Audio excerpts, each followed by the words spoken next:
কলকাতা থেকে আমার কলেজের 3 জন সহপাঠী বন্ধু এসেছিল আমাদের গাঁয়ে বেড়াতে। তাদের নিয়েই আমি সেদিন বিকেলে গিয়েছিলাম গাঁ ছাড়িয়ে মাইল 1.5 দূরে ময়ূরাক্ষী নদীর তীরে। ওখানকার ময়ূরাক্ষীর 2 তীরের শোভা বড়ই নয়ন মুগ্ধকর। ভেবেছিলাম সন্ধ্যের কোল অবধি নদীর ধারে বসে গল্পগুজব করে তারপর বাড়ি ফিরব। অন্ধকারে মাঠের মধ্যে আসতে পথে সাপখোপের সম্মুখীন হতে পারি এই ভয়ে বাবার 5 সেলের টর্চটা সঙ্গে এনেছিলাম। গরমকাল, 6:30তেও তখন অনেক বেলা, প্রায় 6:30 হবে তখন। আমরা 4 জনে কবিগুরুর একটা গান নিয়ে আলোচনা করছি। আলোচনায় আমরা এতই মশগুল ছিলাম যে পশ্চিম দিক থেকে কালো মেঘ উঠে কখন যে প্রায় অর্ধেকটা আকাশ ঢেকে ফেলেছে খেয়ালই হয়নি। হঠাৎ ঝড় উঠতে খেয়াল হলো। আমরা ধড়মড় করে উঠে পড়ে একরকম ছুটতে ছুটতেই বাড়ির পথে হাঁটা দিলাম। আমি জানি এই 1.5 মাইল পথের মধ্যে কোনো ঘর বাড়ি নেই, অর্থাৎ বৃষ্টির হাত থেকে শরীর বাঁচাবার মতো কোনো আশ্রয় নেই। বরাত মন্দ 5-7 মিনিটের মধ্যেই দৈত্যের মতো কালো মেঘটা সারা আকাশ ছেয়ে ফেলল এবং মুষলধারে বৃষ্টি নামল। সেই সঙ্গে ঝড়ের সে কি বেগ! প্রাণপণে ছুটতে লাগলাম আমরা 4 জন।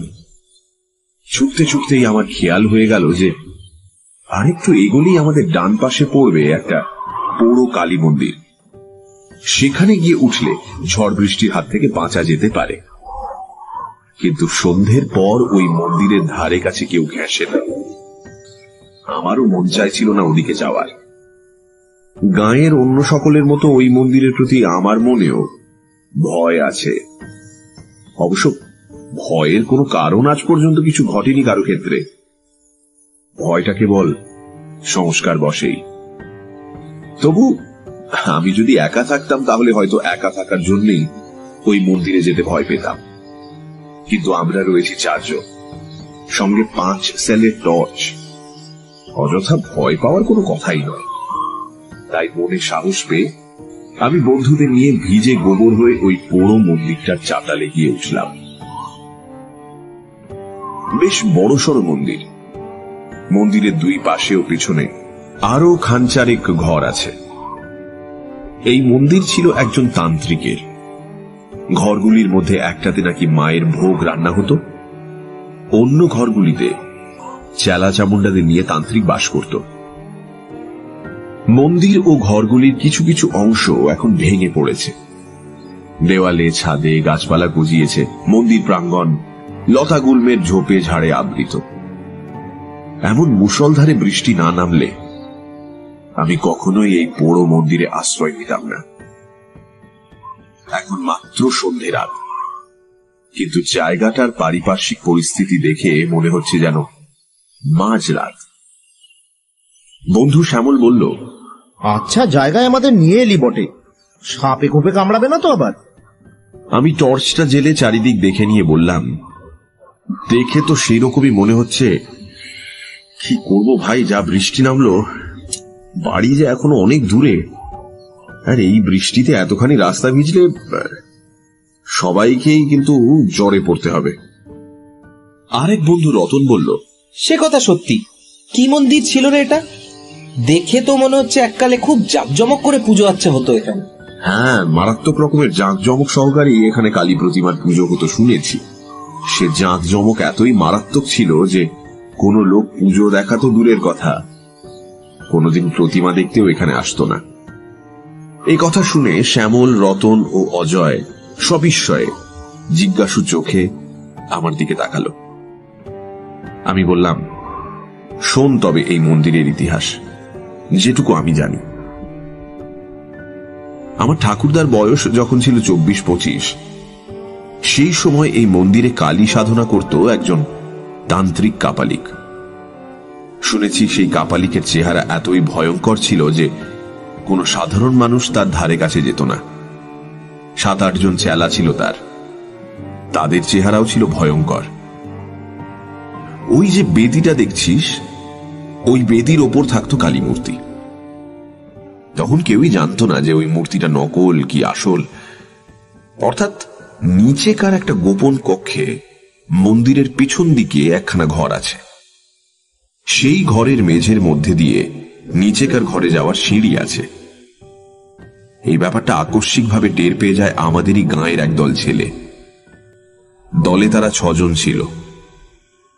সেদিন তারা গিয়েছিল পাশের গাঁয়ে এক বউ ভাতের নিমন্ত্রণ খেতে। খেয়ে দিয়ে যখন তারা ফিরছিল, রাত তখন 11টা। আমরা আজ যে কারণে মন্দিরে এসে ঢুকলাম, সেদিন তারাও ঠিক একই কারণে এই মন্দিরে আশ্রয় নিতে বাধ্য হয়েছিল। আজকের মতো সেদিন রাতেও এমনই মুষলধারে বৃষ্টি নেমেছিল। তারা এই মন্দির চাতালে উঠে দেখে প্রতিমার দরজা বন্ধ, মানুষের কোনো সাড়া শব্দ পাওয়া যাচ্ছে না। তারা ভাবল কাপালিক ও তার চেলা চামুন্ডারা সবাই বোধহয় ঘুমিয়ে পড়েছে। এমন সময় তাদের কানে পৌঁছয় পুজোর ঘণ্টার ধ্বনি। কিন্তু ঘণ্টার যে আওয়াজ তাদের কানে আসছিল, সে আওয়াজটা ছিল খুব চাপা। কি প্রথমটা তাদের মনে হয়েছিল খানিকটা দূর থেকে বোধহয় আওয়াজটা আসছে, তাই এমন চাপা মনে হচ্ছে। তারপরই তাদের খেয়াল হলো যে এই মন্দিরের চারিপাশের প্রায় মাইল খানেক জায়গার মধ্যে কোনো বাড়িঘর লোক বসতি নেই। তবে ওই ঘণ্টার শব্দ, তাহলে নিশ্চয়ই এই মন্দিরের মধ্যেই অন্য কোনো ঘরে পুজো হচ্ছে। এই কথা মনে হতেই ওই 6 জন ছেলে উঠে দাঁড়ালো। ওদের মধ্যে 3 জনের টর্চ ছিল।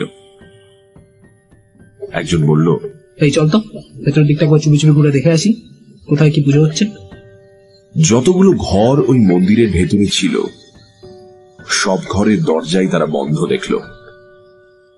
ছেলেরা প্রত্যেকটি দরজার গায়ে কান দিয়ে বুঝল এসব ঘরের মধ্যে কোনো আওয়াজ নেই।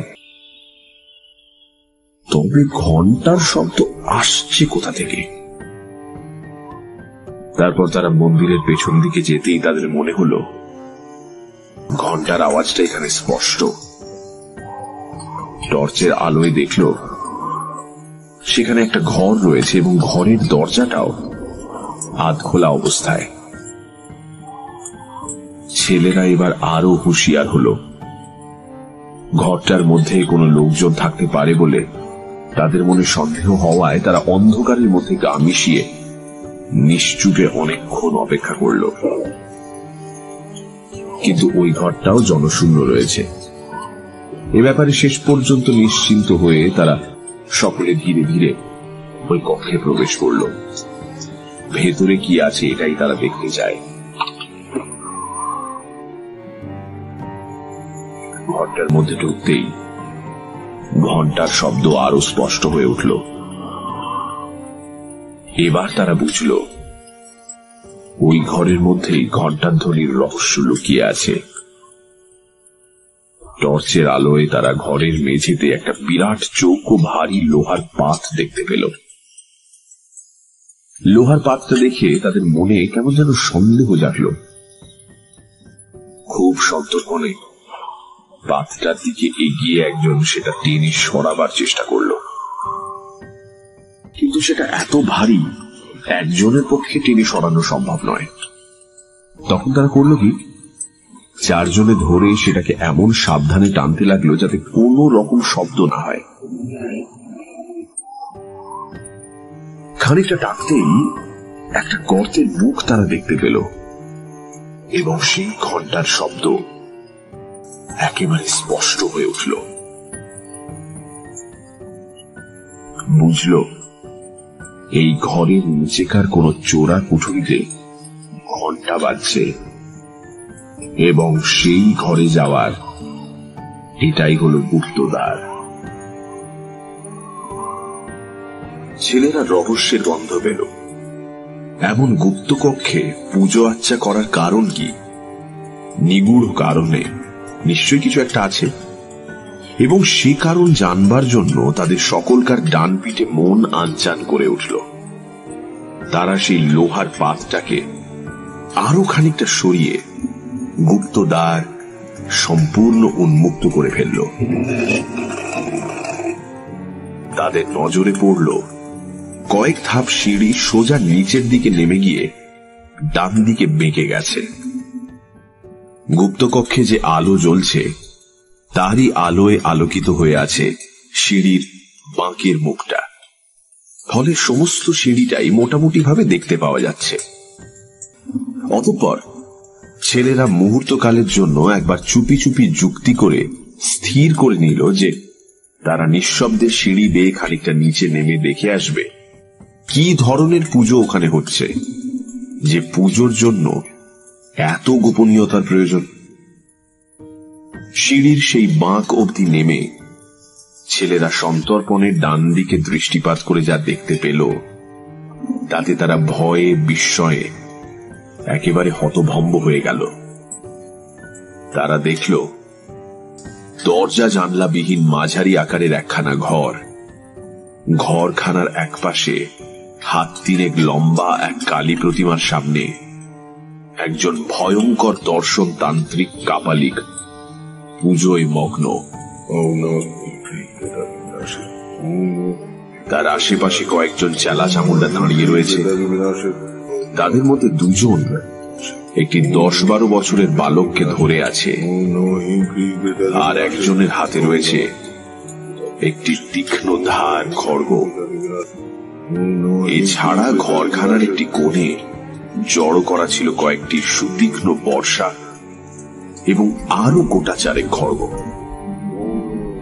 ছেলেরা বুঝল এই মন্দিরের আসল পুজো এখানেই হয় এবং নরবলি পর্যন্ত হয়ে থাকে। ইতিমধ্যে কাপালিক পুজো শেষ করে আসন ছেড়ে উঠে দাঁড়ালো এবং ঘাতকের দিকে চেয়ে ইশারায় বলির নির্দেশ দিল।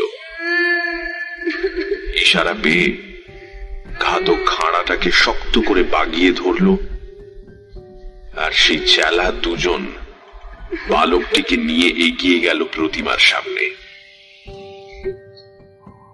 এর পরের অমানসিক মর্মান্তিক দৃশ্যটি দেখবার জন্য গাঁয়ের সেই ছেলেরা আর সেখানে অপেক্ষা করেনি। কোন সুস্থ মানুষের পক্ষেই এই দৃশ্য দাঁড়িয়ে দেখা সম্ভব নয়। ওই অসহায় বালকটিকে বাঁচাবার জন্য সে সময় ছেলেগুলোর মনে প্রচন্ড একটা উত্তেজনা জেগে উঠেছিল বটে, কিন্তু তারা বুঝেছিল যে বাধা দিতে গেলে ওই সশস্ত্র দুর্ধর্ষ কাপালিকগণের হাতে তাদের মৃত্যুবরণ করতেই হবে। তাই তারা আবার চুপি চুপি ওপরে উঠে এসে লোহার পাতটা আগেকার মতোই চাপা দিয়ে রেখে গাঁয়ে ফিরে গিয়েছিল। কিন্তু ওই হিংস্র নরঘাতক কাপালিকদের কথা তারা ভুলতে পারল না। ওই কাপালিকরা এর আগে কত যে শিশু হত্যা নরহত্যা করেছে তার হয়তো ইয়ত্তা নেই, তবে ওইসব বলি ওরা ছেলে চুরি যাওয়ার অপবাদের জন্য আশেপাশে গাঁ থেকে জোগাড় করত না। তা যদি করত তাহলে আমাদের গাঁয়ের মধ্যে ভীষণ একটা হইচই পড়ে যেত, কিন্তু সেরকম কিছু শোনা যায়নি কোনোদিন।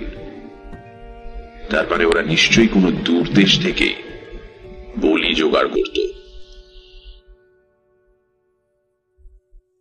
যাই হোক, ভবিষ্যতে আর যাতে তারা কোনো মানুষ খুন করতে না পারে, ছেলেরা তার যথাযথ প্রতিকার করবার জন্য বদ্ধপরিকর হয়ে উঠল।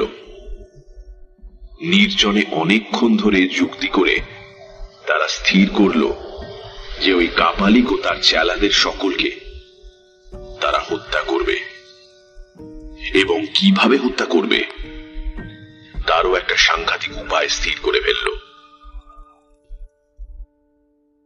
3-6-7 পরই একদিন রাত 10টা নাগাদ তারা আবার এই মন্দিরে চলে এলো। তাদের সঙ্গে বড় বড় টিনের 2 টিন পেট্রোল।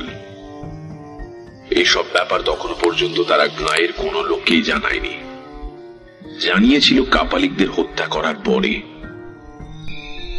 মন্দিরের কাছে বড় একটা ঝোপের আড়ালে লুকিয়ে অনেকক্ষণ পর্যন্ত তারা মন্দিরটার দিকে তীক্ষ্ণ দৃষ্টি রেখেও কোনো জনমনীষীর সাড়া পেল না। তখন তারা নিঃশব্দে মন্দিরের চাতালে গিয়ে উঠল। তারপর পিছন দিকের সেই ঘরখানার কাছে যেতেই তাদের কানে ঘন্টার চাপা আওয়াজ ভেসে এলো। এতক্ষণে তারা নিশ্চিন্ত হতে পারল, যাক, পুজো হচ্ছে এবং কাপালিকেরা তাহলে এই পুজোর ঘরেই আছে। অতঃপর তারা এসে হাজির হলো সেই গুপ্ত দ্বারের কাছে। তাদের এর পরের কার্যকলাপ অত্যন্ত ক্ষিপ্রতার সঙ্গে শেষ হলো। একজন একটু তফাতে সরে গিয়ে দেশলাইয়ের কাঠি জেলে একটা কাগজ ধরালো, আর একদিকে অন্য ছেলেরা লোহার পাতটা সরিয়ে ফেলেই সেই গুপ্ত গহ্বরের মধ্যে 2 টিন পেট্রোল পুরোটাই ঢেলে দিল। তারপর সেই জ্বলন্ত কাগজের টুকরোটা ভেতরে ফেলে দিতেই টপ করে গহ্বরের মধ্যে আগুন জ্বলে উঠল।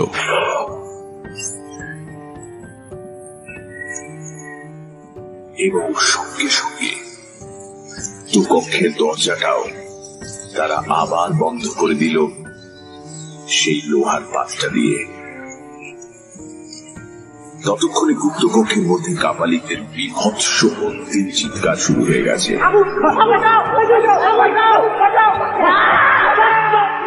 কিন্তু সে চিৎকার অতি অল্পকালের মধ্যেই থেমে গেল। প্রচন্ড নিস্তব্ধতা নেমে এলো। তারপর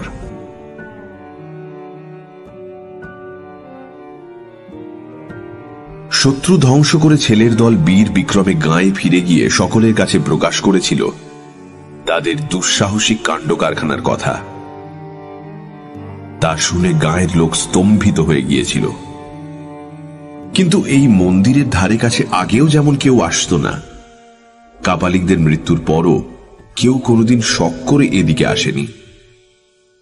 সেদিন সেই ছেলেরা যেমন এসেছিল, আমরা আজ যেমন এলাম, তেমনি নিতান্ত দায়ে পড়ে হয়তো কেউ কদাচিৎ এদিকে এসে থাকতে পারে। গল্প শেষ করে আমি চুপ করতেই অজয় বলল, আশ্চর্য কাণ্ড। অন্য দুজন বন্ধু চুপ। হঠাৎ ভয়ে আমার সারা দেহ কেঁপে উঠল, সারাটা শরীর কুঁকড়ে গেল আমার।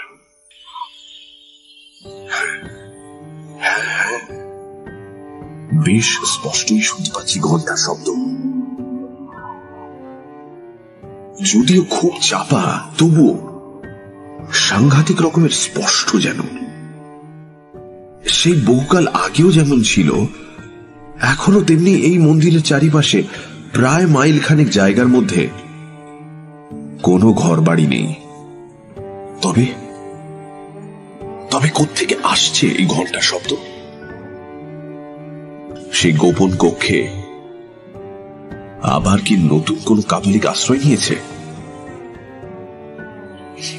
না, মন্দিরের যা পুরো অবস্থা, তাতে নিঃসন্দেহে বলা যায় এখানে কোনো লোক বাস করে না। মন্দিরের সর্বত্র ধুলো, বালি, শুকনো পাতা, কাঠিকুটিতে ভর্তি। দেওয়ালের ফাটলে ফাটলে গাছপালা জন্মেছে। লোক বাস করলে মন্দির চাতালে এমন 1 ইঞ্চি পুরো ধুলোবালিও জমে থাকতো না, শুকনো কাঠি কুটিও পড়ে থাকতো না।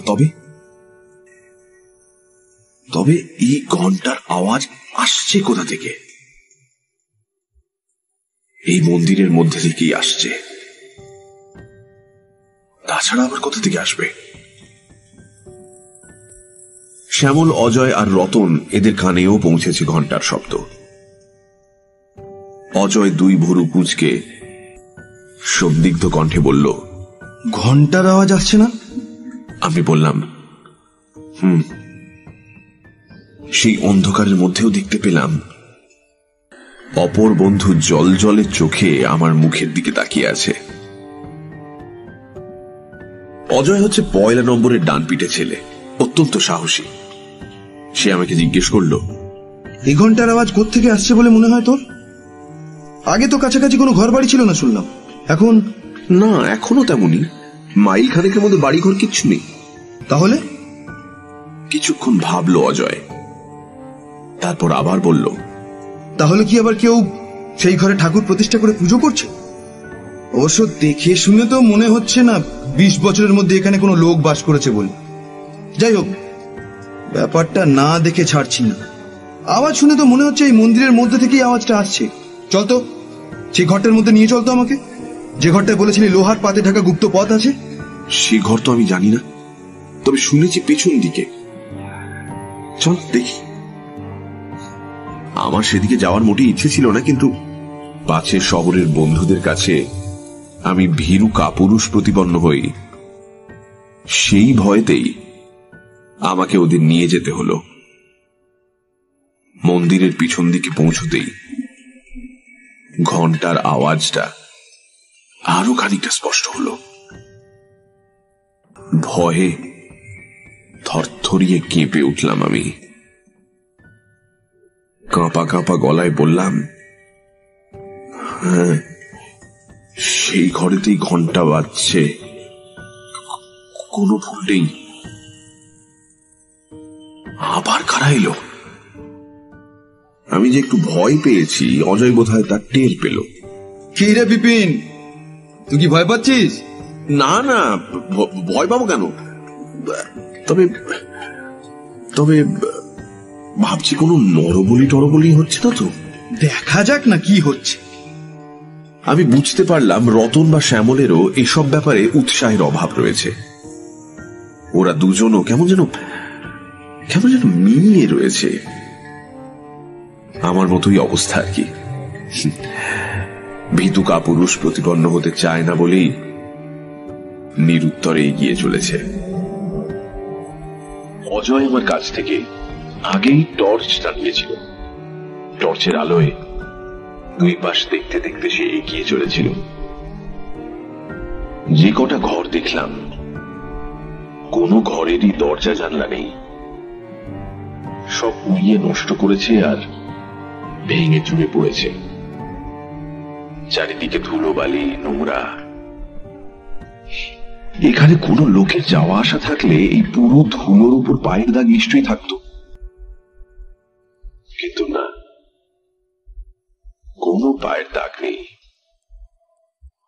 এমনকি কোনো জন্তু জানোয়ারেরও পর্যন্ত না।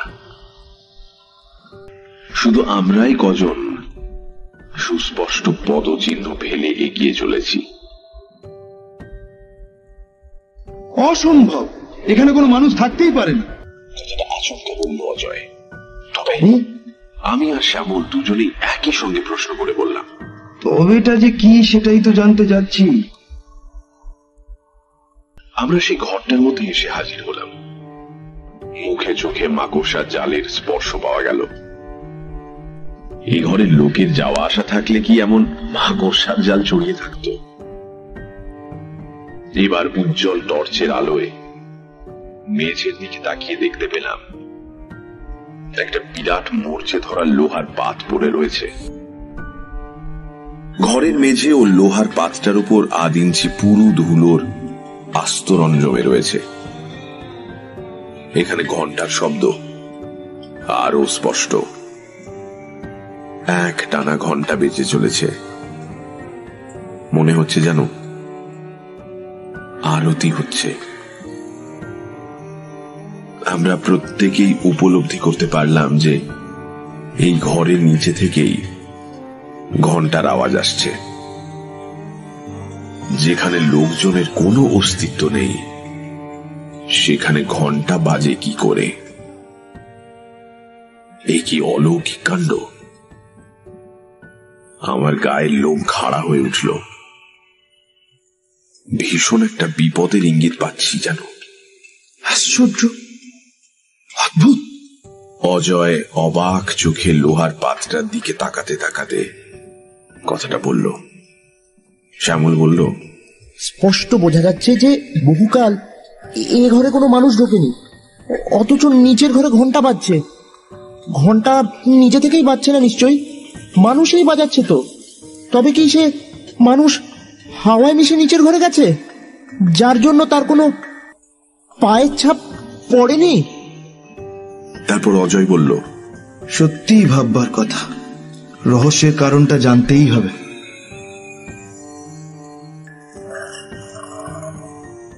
এবার আমরা সকলে মিলে লোহাটা টেনে সরাতেই গুপ্ত পথ নজরে পড়ল, আর সেই সঙ্গে ঘন্টার আওয়াজটাও একেবারে কানের কাছে এগিয়ে এলো। কিন্তু কি অন্ধকার গর্তটা! সিঁড়ির একটা ধাপও নজরে পড়ছে না। নিচেকার ঘরে নিশ্চয়ই কোনো আলো জ্বলছে না। ছোট একটা প্রদীপ জ্বললেও তার আলোর রেখা নিশ্চয়ই আমাদের নজরে পড়ত, এবং সিঁড়ির নিচেকার দিকটাও অদ্ভুত আবছা ভাবে আলোকিত হয়ে থাকত। তবে কি অন্ধকারে বসেই পুজো করছে? কি অস্বাভাবিক ব্যাপার! অজয় চুপি চুপি বলল, এই শোন, আমার পিছু পিছু আয় তোরা, খুব সাবধানে নামবি, টর্চ জ্বালবো না, কোন রকম শব্দ টব্দ যেন না হয়। দুপাশের দেওয়াল ধরে ধরে নিঃশব্দে সিঁড়ির বাঁক পর্যন্ত নেমে দাঁড়ালাম। সঙ্গে সঙ্গে ঘন্টার আওয়াজ থেমে গেল। চোখে কিচ্ছু দেখতে পাচ্ছি না আমরা। অস্বাভাবিক অন্ধকারে আমরা চারজনে যেন অন্ধ হয়ে দাঁড়িয়ে আছি। এত নিরেট অন্ধকার জীবনে কোনো দিন দেখিনি। আমরা সকলে গায়ে গা ঠেকিয়ে বেশ কিছুক্ষণ সেখানে দাঁড়িয়ে থেকেও কোনো মানুষজন তো দূরের কথা, একটা আরশোলার অস্তিত্ব পর্যন্ত টের পেলাম না। হঠাৎ অজয়ের হাতের 5 সেলের টর্চটা জ্বলে উঠল। টর্চে ছিল নতুন ব্যাটারি। উজ্জ্বল আলোয় উদ্ভাসিত হয়ে উঠল চারিদিক। দেখতে পেলাম সেই গুপ্ত কক্ষের মেঝের উপর কতগুলো নরকঙ্কাল পড়ে রয়েছে।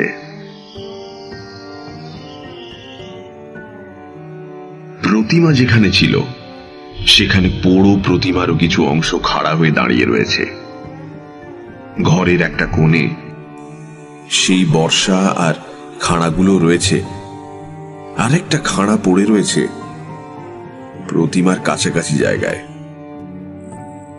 পুজোর ঘন্টা এবং কয়েকটা থালা, কোষাকুষি ইত্যাদি প্রতিমার সামনে পড়ে রয়েছে। এই সমস্ত জিনিস আগুনে পুড়ে এবং তার উপর ধুলোর আবরণ জমে এমন চেহারা হয়েছে যে বোঝবার উপায় নেই কোনটা লোহার তৈরি, কোনটা তামার, বা কোনটা পিতলের জিনিস। বেশ কিছুক্ষণ ঘরটা দেখে নিয়ে অজয় গলায় বেশ জোর নিয়ে বলে উঠল, অসম্ভব, এ ঘরে কখনোই ঘন্টা বাজছিল না, ঘন্টার শব্দ অন্য কোথাও থেকে আসছিল। আমাদের সকলেরই শোনার ভুল হয়েছে, আর এখানে নয়। ওপরে যাওয়া যাক, চল চল চল, সবাই চল, ওপরে চল, ওপরে চল, ওপরে চল। আমি বেশ স্পষ্টই বুঝতে পারলাম কথা বলার সময় অজয়ের গলা কাঁপছিল। আমার নিজের অবস্থাই অত্যন্ত শোচনীয়। কি যে এক নিদারুণ ভয়ে আমি ঘেমে উঠলাম। যাই হোক, আমরা ওপরে উঠতে শুরু করলাম। সবার আগে আছি আমি, আর সবার নিচে টর্চ হাতে অজয়। হঠাৎ অজয়ের আর্তচিৎকারে আমরা ভীষণভাবে চমকে উঠলাম। চিৎকার করতে করতে অজয় বসে পড়ল সিঁড়ির উপর। তার হাত থেকে টর্চটা বসে পড়ে নিভে গেল। অজয়ের চিৎকার শুনলাম, কে আপনি? আমাকে ছেড়ে দিন, আমাকে ছেড়ে দিন, কে আপনি? কে? আমাকে বাঁচা, বাঁচা, বাঁচা, বাঁচা! তারপরে চুপ। আমরা হুড়মুড় করে নেমে গেলাম অজয়ের কাছে। টর্চটা কোথায় পড়েছে কে জানে। আমরা তো সেই অন্ধকারের মধ্যেই অজয়কে ধরাধরি করে কোনো রকমে নিয়ে এলাম ওপরে। বুঝলাম অজয়ের জ্ঞান নেই। তারপর কিভাবে কত কষ্ট করে যে অচৈতন্য অজয়কে নিয়ে সে রাতে বাড়ি পৌঁছেছিলাম সে কথা এখানে না বললেও চলবে। ডাক্তারকে খবর দেওয়া হয়েছিল। তিনি দেখে শুনে ওষুধ দিয়ে বলেছিলেন, মনে হচ্ছে ভয়ঙ্কর কিছু একটা দেখে ভয়ে জ্ঞান হারিয়েছে।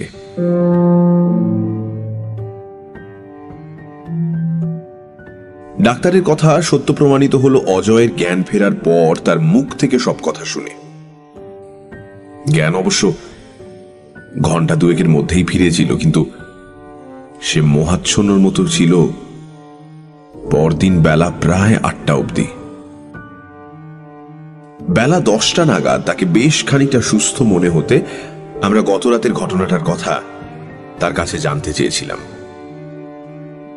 উত্তরে সে বলেছিল তার মনে হয়েছিল একজন ভীষণ দর্শন কাপালিক এক হাতে তাকে চেপে ধরে অন্য হাতে ধারালো খাঁড়া তুলে তার গলায় একটা কোপ বসিয়ে দিয়েছিল। তাই অমন ভাবে সে চিৎকার করে উঠেছিল। তার মুখে এ কথা শুনে তখনই গাঁয়ের প্রায় 20-25 জন যুবক সেই পোড়ো মন্দিরের উদ্দেশ্যে রওনা হয়ে পড়ল। শ্যামল, রতন আর আমি আগে আগে চললাম। সকলের মনেই সেই ঘরটা দেখার তীব্র আগ্রহ। দিনের বেলা বেশ ভালোভাবেই দেখাশোনা যাবে। এতকাল কারো মনে কোনো আগ্রহ জাগেনি। আজ এত বছর পর একটা অস্বাভাবিক ঘটনা ঘটে যাওয়ায় গাঁয়ের আজকালকার তরুণ যুবকেরা কৌতূহল দমন করতে পারল না। দিনের বেলা হলেও সেই পাতাল কক্ষ অন্ধকারাচ্ছন্ন থাকবে অনুমান করে নিয়ে আমি গোটা 4-5 টর্চ নিয়ে যাওয়ার পরামর্শ দিয়েছিলাম। কিন্তু কার্যক্ষেত্রে দেখা গেল প্রায় 10 টর্চ নিয়ে এসেছে। গুপ্তদ্বারের সামনে এসে দেখা গেল সত্যি ভেতরটা বেশ অন্ধকার। যাই হোক, আমরা টর্চগুলো জেলে একে একে নামতে লাগলাম নিচে।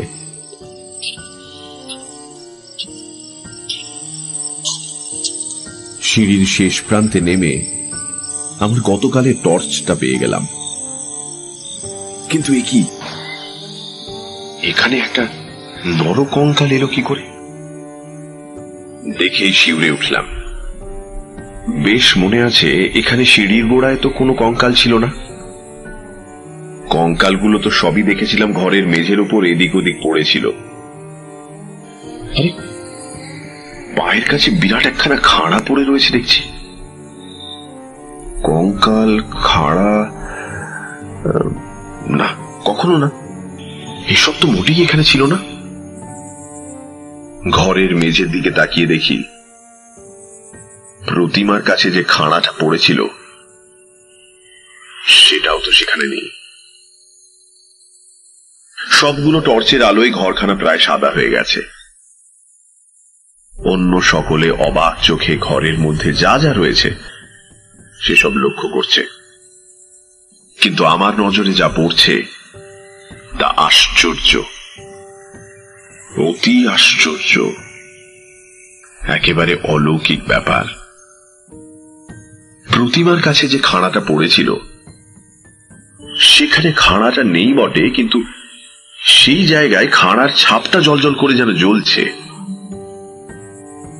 বহুকাল ধরে ঘরের মেঝে ও জিনিসপত্রের উপর বেশ পুরো একটা ধুলোর আস্তরণ জমেছিল। কাজেই সেখান থেকে খাড়াটা উঠে আসার জন্যই অমন সুস্পষ্ট ছাপটা দেখা যাচ্ছে। আর ওখানকার ওই খাড়াটাই যে এখানে এসে পড়েছে এই বিষয়ে আমার মনে কোনো রকম সন্দেহ রইল না। শুধু খাড়াটাই নয়, ওই একই রহস্যজনক উপায়ে কঙ্কালটাও যে ঘরের মেঝে থেকে উঠে এসেছে এখানে, সে বিষয়েও আমার মনে স্থির বিশ্বাস জন্মালো। কিন্তু এই অলৌকিক কাণ্ড কারখানার মূলে কোন অলৌকিক রহস্য যে অন্তর্নিহিত রয়েছে তার মীমাংসায় পৌঁছানোর মতো বুদ্ধিবৃত্তি আমার অন্তত নেই। অত লোকজনের মধ্যে থেকেও কি যেন একটা দারুণ ভয়ে আমার সারা দেহ শক্ত কাঠ হয়ে গেল।